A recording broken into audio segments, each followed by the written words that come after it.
teweewaana ng'olosinga obuuka mu bbanga. Kati abantu abonna abaasinzanga Kiwanuka baali balina bino wammanga ekyoto kya Kiwanuka.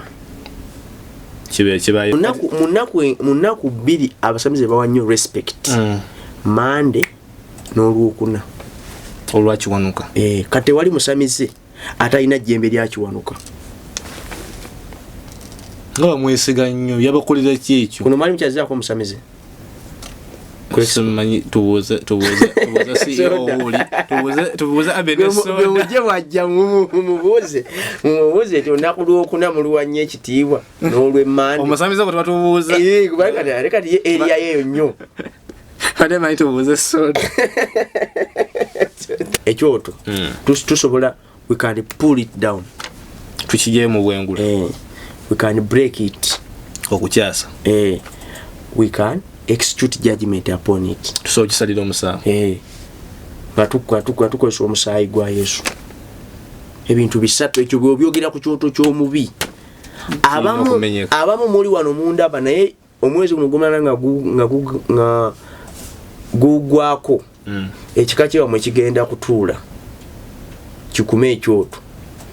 Kyase, kimenye, kisalira omusango. Bagenda okutuula nga bakola bipapula. Agambye ekyoto kyase kimenye kisalira omusango ng'oliwo togendayo bajja kwokyera bwerere abula kikole mu nsi ey'omwoyo kirumbe kyoto kimenyemenye bagenda ogenda okukuma emiti yabwe nga bamala omazi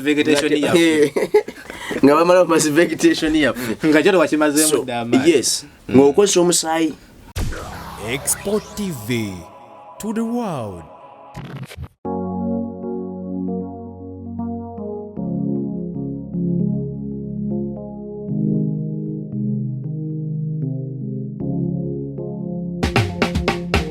Kankwanjulire Cambridge Junior School esangibwa Matugga Kito. Bano beesowoddeyo okubangula omwana ow'omulembe guno. Omwana agenda okufuluma ng'alina obukugu obulala bungi omuli okukozesa ebyuma bikalimagezi oba kompyuta, okuwuga, okuyimba n'okukuba ebivuga byonna ate nga ne co-curricular activities tetuzisudde mu guluka. Buli nzikiriza y'omwana essibwako essiira. Tulina day ne boarding. Buli ekikozesebwa ku ssomero omwana akisangako. Abasomesa baffe batendeke tusobola okulabirira omwana wo okumala ebbanga lyonna ne bwe guba mwaka mulamba kusa n'eddekeya eri abannassale. Cambridge Junior School esangibwa Matugga Kito, kilomita 1 okuva ku Bombo Road. Okumanya ebisingawo kubira administrator ku 0773 01 14 12 oba kubira director ku 0752 52 Cambridge Junior School, a well for knowledge.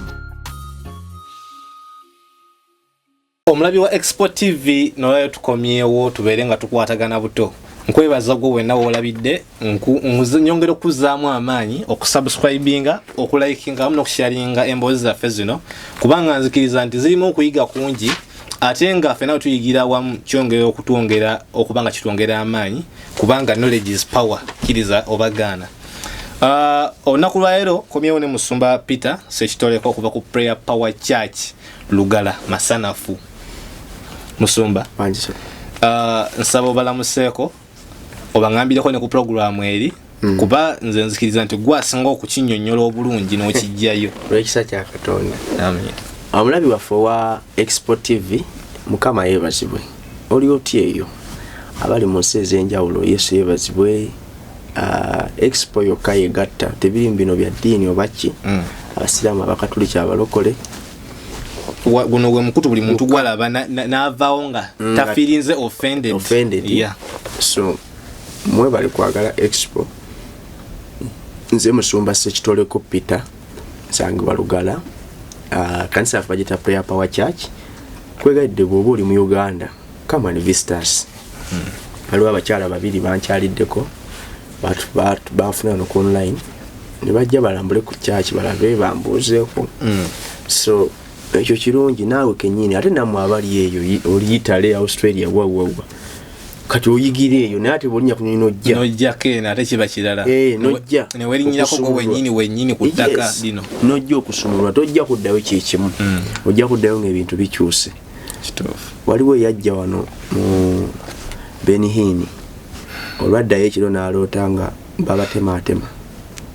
yaveewa bwe najja wabikomera Uganda labe Benihini olwaddayo n'aloota nga babatematema kale yayola ku mafuta so nkwegaidde janguuko kyaki yaffe tukyalireko togenda sigala kyekimu kankubulire ebintu bigenda ttambula so bw'obanga osobola okutukyalirako tusangibwa Lugala wonna gy'ova vuddewa Lugala avuga eyo najjidde mu taxi n'atambulira ku kigere tusangibwa Lugala ng'ennaku z'omwezi 6 tuyinayo 6 ogw'omwenda tuyinayo March yaffe wakati wa kyaki ya Pastor Ronnie ne kyaki yaffe Power Church ogenda kuwulira omuliro aneza nesunze lunaku olwo nze nja kuba amaga wa kamera nga bulijjo nga ndaba ekigenda mu maaso omupiira ogwo gugenda kuba live ekisuubizo yes beerako saagala bakunyumize bunyumiriza naye musumba sikubeerako kwokka ali ewala nga toli wala nnyo kuva mu Kampala asobola tuka ku ground Lugala wano tujja kuba wala tugenda kuba wali Kalisedo tujja kubalagirira olunaku abatamanyiiwo tujja kuba tubalagirira ndowooza ng'ennaku ziweddeyo ng'ennaku zisembedde mujje munyumirwa munaffe that's fun eyo kibayita Kristo atusembese okunyumirwa kuno kuba kunyumirwa mu Yesu era kati ffe guno omupiira tetutegese Brother Dan entertainment tutegese twagala kuyamba abantu ba Mukama twagala abantu kubaleeta bumu twagala komyawo essanyu ly'obulokozi mu bantu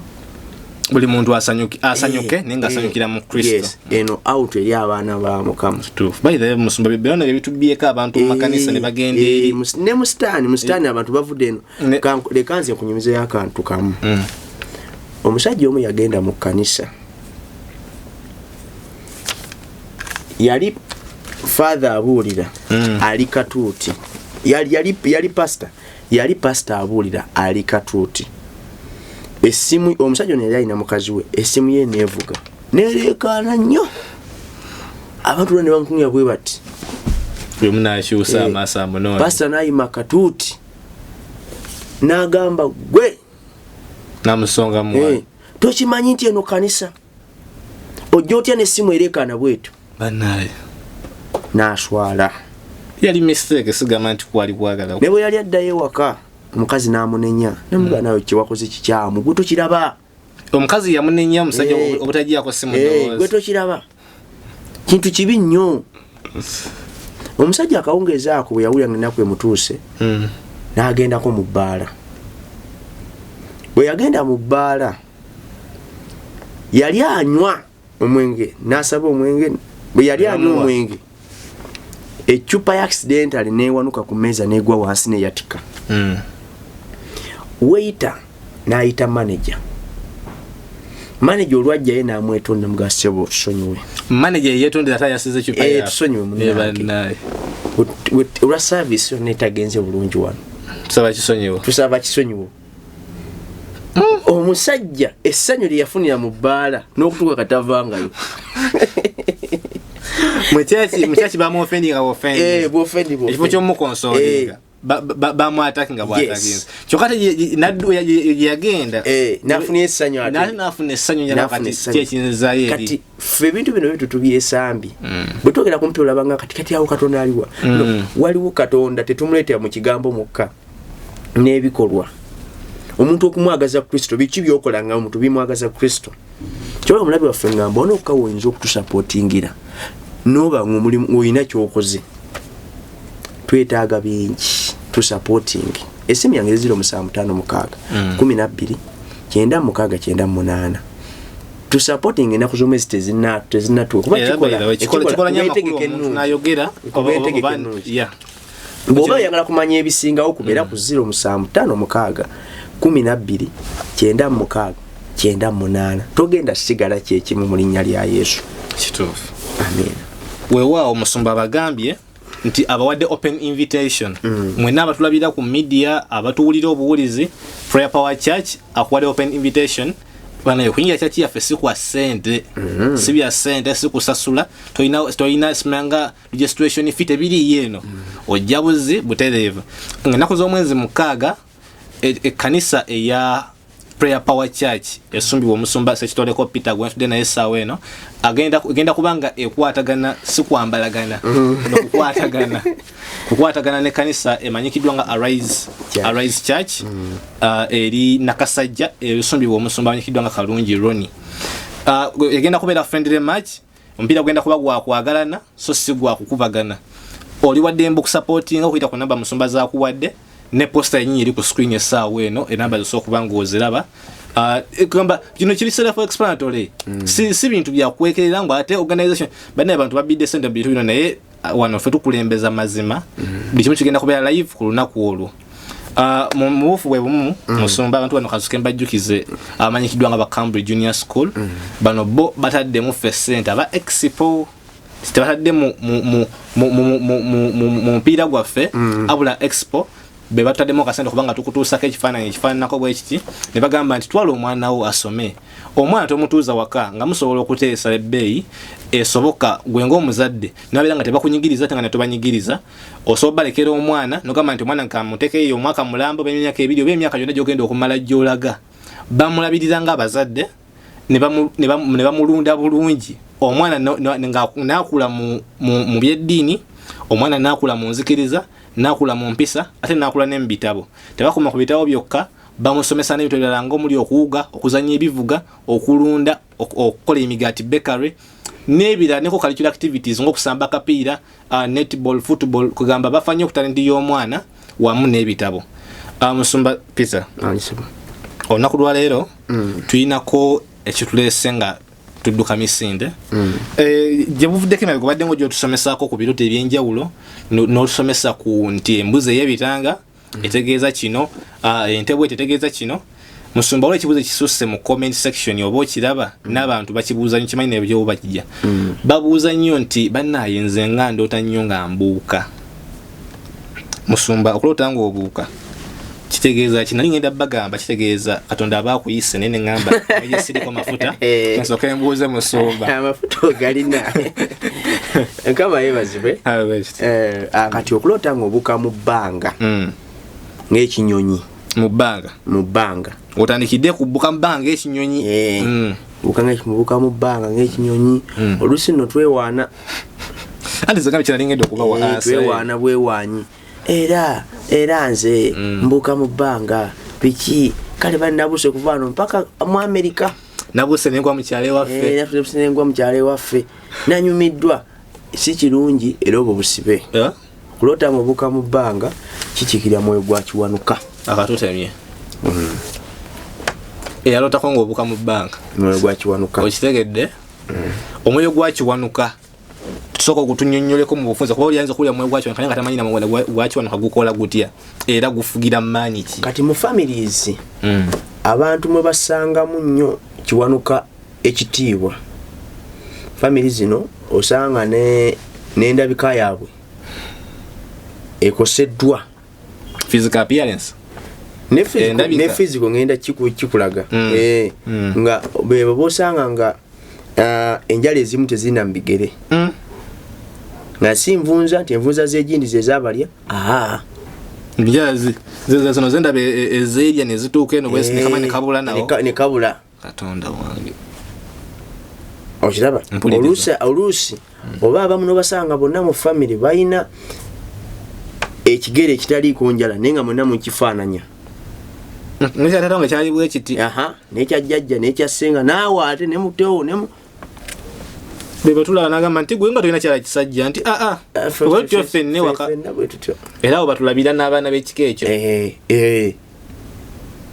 kaba kabonero batimanyi kiba mu DNA nga omusawo we tunyonyola nti kiba kitambulira mu musaayi gwammwe kati ffe no tutunulira nnyo ate sayidi wano jeni tetuginaako buzibu naye ffe tunulira nnyonyowa eno mwoyo kubanga ojjemu kabootongo naye ajjamu enjala okiraba kati ensundo muntu ng'alina ensundo waliwo ensundo ng'eri sensitive nnyo mwenna mugina sayidi emu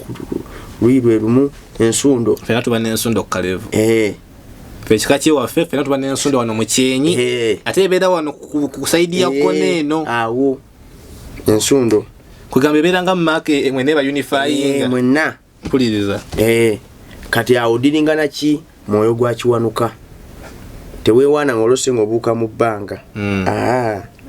kati abantu abonna abaasinzanga Kiwanuka baali balina bino wammanga ekyoto kya Kiwanuka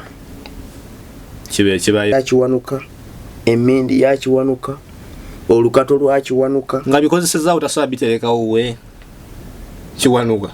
anti kati nze ndi kuyamba kati muntu ono kwezula biki byalaba ng'akula kati ebintu byabirangiye wakaawo wabaawo effumu emmindi wabaawo omuti gwa Kiwanuka oluusi we baasinzizanga bajjajjammwe we baasinzizanga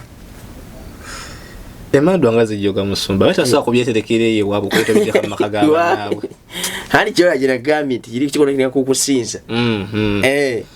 nga kano batasobola kwesinza tasobola kukola so kati bano baamuwanga amaanyi be baamulundiranga ewamu kati kyava babonyabonya kati ekyo kimu kati eddogo lya Kiwanuka omuntu aba tugeze omuntu akola eddogo lya Kiwanuka asobola okulikoleramu kyebayita mu ebyenda by'ekkonkome omuntu ng'anaakulogera mu ddogo lya Kiwanuka kyogezako tegeeza musumba nti okulota ng'obuuka tekiva kuba nti omwe mwali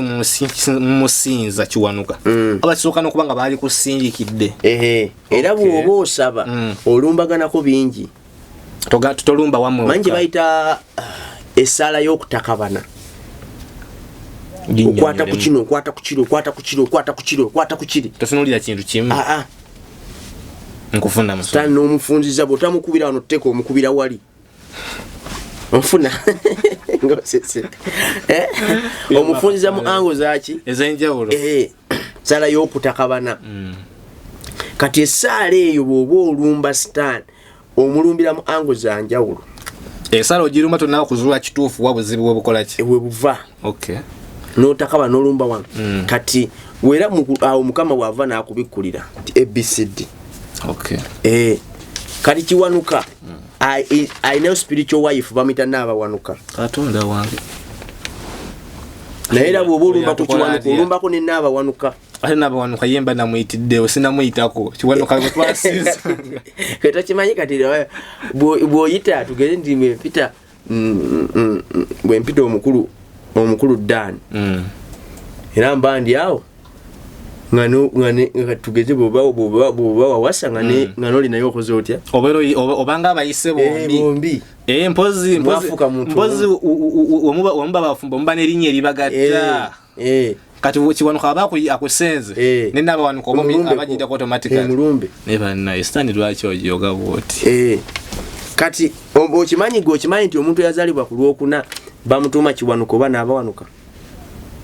kalombolombo kati by the way ennaku enkulu mu wiiki kati Buganda buli lunaku balina ekyoto kye bakuma olwali Lwakuna ekyoto kya Nagawonye Lwakusatu Nagawonye olwaleero ye gundi si Kiwanuka olwaleero Kiwanuka buli lunaku olwa wiiki baba nekyoto ekyenjawulo kye bakumirako ne bannaye kati olwaleero gundi Kiwanuka Kiwanuka abawakulu Lwakusatu nekitegeeza bamuwanye ekitiibwa kuba nawulirako nti olunaku n'Olwokusatu n'abasamiza bamu tebatera kukola n'okusiiba basiiba tebakola si tebatera tebakola ate n'okusiiba basiiba nga bamuwa ekitiibwa nnyo Kiwanuka yali abakolera ki mu biseera ebyo Kiwanuka nga bwe tuwulira Simanga Ddungu yali abayamba kuyiga Kiwanuka yali abawaaki ekyo kye basinze nnyo kye bawa ekitiibwa ekyenkanidde awo bwe kityo Kiwanuka Olwokusatu baluyita Mukasa gundi Kiwanuka Olwokutaano lwe bayita Nagawonye sikyo otusomese musumba sibikakasa ebyo Olwomukaaga lwe bayita Wamunyi ku Sunday wangu abasoma Luganda batuyambeko stand to be corrected ekyo kubanga Monday Kazooba yeyo ndimanyi Olwokubiri Walumbe Olwokusatu Mukasa olwokuna Kiwanuka olwokutaano Nagawonye olwomukaaga Wamunyi Sande Wangu okitegedde bulungi kati munaku bbiri abasamize bawa nnyo respect Mande n'olwokuna olwa Kiwanuka kati wali musamize atalina jjembe lya Kiwanuka nga mwesiga nnyo yabakolera ki ekyo kuno mwali mukyazaako omusamize Kusimanyi tubuuze CEO oli tubuuze Abeneso bwe wajja mumubuuze nti olunaku lwokuna muluwanye ekitiibwa n'olw'Emmande omusamize bwe tubuuza leka tiye eriya yeyo nnyo ate manyi tubuuze soda aba hosting aba interviewing leka tujja kubuuza omusamize nyinyi ali bazze era wenziza okulaba ku musamize eno sabamubuuza olwokuna kyama kyekirulimu oba olwokusatu nakwezo zemuwakino ennaku kyolaffe tukolagana ne Katonda kubanga Bible egamba our God has a covenant of the day and covenant of the night buli lunaku aluyinako endagaano n'ekiro kirinako endagaano yakyo oyo kati gwe bw'oluyimiriramu n'osaba bano ne baba bakumya ekyoto kyabwe ne baba bakuŋŋaanye ne balusinza Lucifer tewali lunaku mu underground lwa respect nga lwa Mande na lwakuna nsoma kitegeeza bano abasajja batuyitako dda kuba kati bo n'ennaku bazimanya ne bazikwata kati nze nkitegedde leero nti akakiwande kwakyo ngambye nti Katonda alina covenant buli lunaku n'ekiro kati ffe twali tubimanyi ebyo ate abantu babiriko tusaba faaze tumanyi na kumanya ne baana ba Mukama abantu tebabiriko banabitegeera nga tebalaba expo bizibu tebalagala kulaba expo bagirabe okuyiga kuli wano ate bagenda bapaalira eri so Katonda God aina covenant of the day and covenant of the night kati ffe kyolaba lunaku tulina okulusabira n'oluwunga musaayi gwa Yesu lunaku alina okuzza obujja endagaano eyo okuzza obujja endagaano kubanga leka nze nkubuulire abantu bano mwe tutambulira bo bategeera ekyokukola ekyokukola bakimanyi bali abasajja simwe babasooka funa lekica bo bamanyi ekyokukola onfuna mpuliriza bulungi bamanyi ekintu ekyokukola kati olunaku lwokuna abantu abasinga abazaalibwa ku lwokuna ddala bwe basanga bamu waliyo obulombolombo musinza nnyo Kiwanuka bw'aba muwala Kiwanuka bw'aba muwala n'abawanuka bw'aba mulenzi Kiwanuka naye gamanyi abagakwera nga tetugalaba nnyeno gyegali abamu bagalina bagajja nako bagasirikira oba beekyusa ku ndagamuntu akunaga muntu olisangayo naye kati bameka gwonyumya naye n'omusaba nanga muntu ate kati nkusaba yakinyafaani oliwaddemu okunimba kyoyagala abasirikale be bagalaba okiraba ndowooza kati ekyo kimu kati olaba Kiwanuka ono lwaki nti ku lwokuna abasamize bamusamye ejjembe lya Kiwanuka balikozesa okussa omuntu wansi Ekiwanuka si egiwanula okay by the way nawulirako nakabasamize be nawulira nga bagamba simanga mbu omwoyo gwakyo nakawe gujja mu ssabo mbu oba n'oguyisaamu amaaso gukuwalampya nga okomawo ne weesula ne walampa nga weesangane tekuba kutulugunya kwennyini gukuwalampya mukuwalampya empagi y'omusabo newotuka waggulu ne weeta ne wegunda noddamu n'owalampa paka guko okuboneza gamba kati alekeraawo ate kati kubanga ejjembe lya Kiwanuka mulimu gwali kuwanula kujjayo waggulu okomewo business ye eyitamu era bina tugenda ku biso oli wano sokola byonna kugamba anything concerning your life ngo excellence Ekiwanuka somolula musomba onfunyawo nkufunye bulungi nkufunye kati ku lwokuna lunaku lukulu nnyo era abasamize beewonga nnyo eri Kiwanuka ku lwokuna naye musomba abantu bano bakite mubabuusa kati ku lwokuna abasamize bakeera kwewonga nze nkeera kwekonera lumonde wange kyolaba ekyengo ekiri ekyawandikibwa Yeremiya 3:2 egamba bw'atyo bw'ayogera Mukama nti obanga muyinza okumenya endagaano yange ey'emisana n'endagaano yange ey'ekiro walimu okubaawo emisana n'ekiro walimu okubaawo emisana n'ekiro mu ntuuko zaabyo. Kale endagaano eyinzika okumenyebwa eri Dawudi omuddu wange aleme okuba n'omwana afuga ku ntebe ye, Abaleevi bakabona baweereze Abaleevi bakabona abaweereza abange. Katonda yalina endagaano y'emisana neddi n'ey'ekiro. Agambye ani ayinza ogimenya.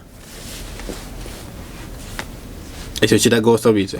nti nze ngirina yalina Katonda nzina ennaku naye twetaaga okuzisabira nga tonnafuluma mu nnyumba etaaga n'owonga olunaku lw'oyingiramu. Omuntu abana bamukama bagera bukeezi kutambula anti abambaga ne mukama akyaye bannaye ndi ku bwangu ndireeti akasala akusabira mu kkubo tu Kiwanuka. Abantu bonna Kiwanuka aleeta amabala ameeru agakuba ku mubiri. Mbadde manyi ky'omusumba nakyo kirina kyo nti omuntu naye kyawula Kiwanuka ku Mukasa kuba ne Mukasa naye aleeta ameeru. Aga Kiwanuka wabaawo obuviiriviiri bawukane kuba ne Mukasa naye aleeta amabala ameeru.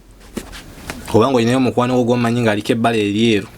naye teriko obuviiri yabula nga lyeru. Kati yawula erya bbulaaka ku lyeru, yawula ebbala lya bbulaaka ku lyeru kubanga erya bbulaaka lyo sirya bano. Erya bbulaaka lireetebwa emigundi egyo Walumbe, Walusi, Senkaaba ne Magombe.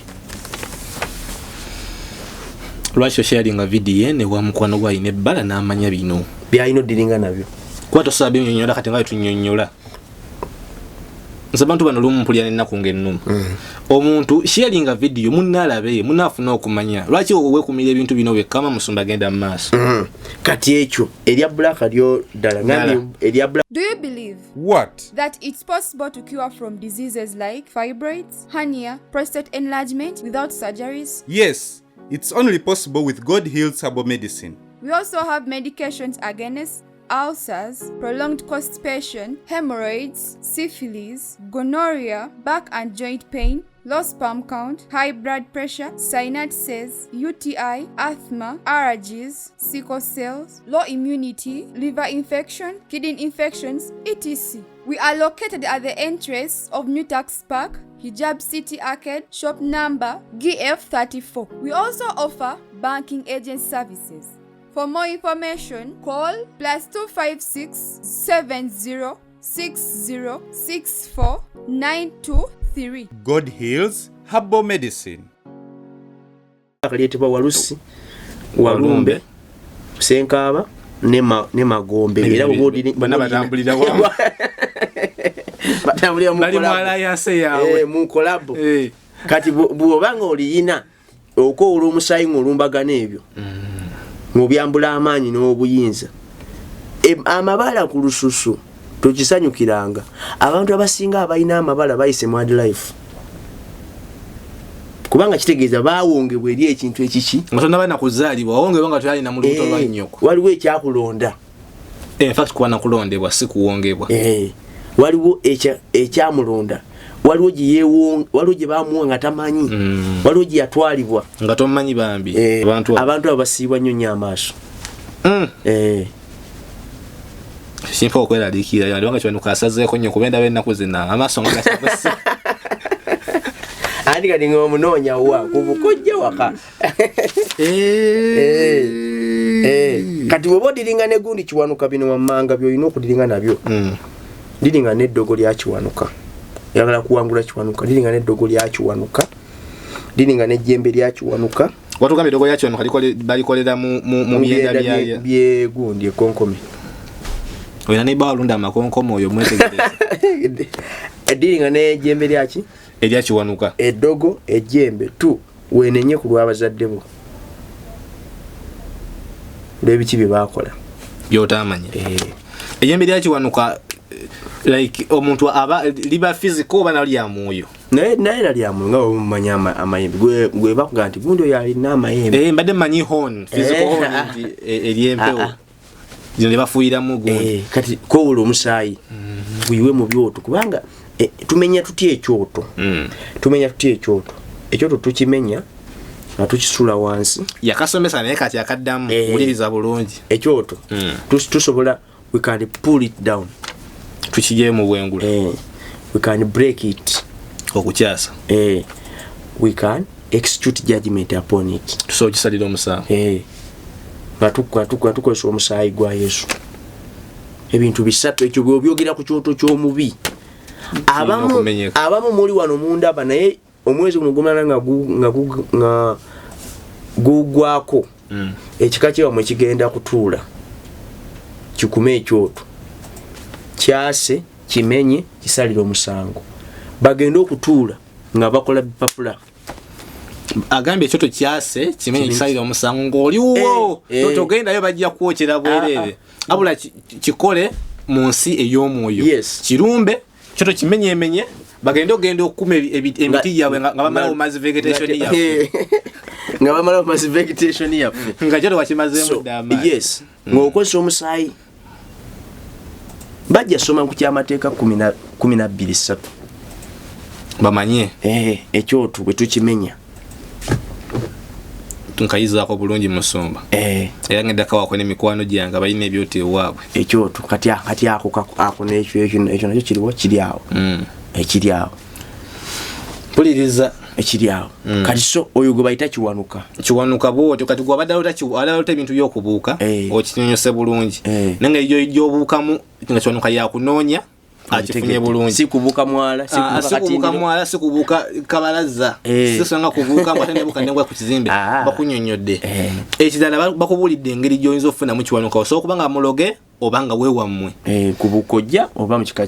kyewamwe nakubulira nga gy'omanya nti omulina bakubulidde engeri gy'okumumenya baneyogala bakubulire ki ekirala so kyoto ekyo toddamu kukisanyukira si kirungi mwana wa Mukama bayira wenze mbadde omuno kuba bisanyukira nga manyi nti kolose ngoboka katonda yandiba nagwa yandiba akuyise janguka ene wange ombulire ku byoyagala si kirungi wadde era mwana wa Mukama ekyewale era kidduke